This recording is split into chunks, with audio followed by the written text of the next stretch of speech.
Hi guys, ito po ay chungkwan or rice noodle bowl. Ito po ay pwedeng luto ng ganito, magawa lang ng sauce, at saka mag-ano ng egg. So, try muna natin ito siya.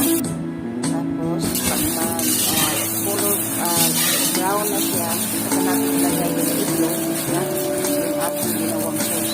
Isa ito sa mga traditional na food ng mga Chinese. Siguro po dahil online, nagawa na ito. Kaya ito, lalagay na natin ang itlog. Tapos, mix natin. Ayan. Pag mag-dry na siya mga guys, saka natin ilagay yung ating ginawang sauce. Yung sauce na mga ginawa ko, yun lang yung butter,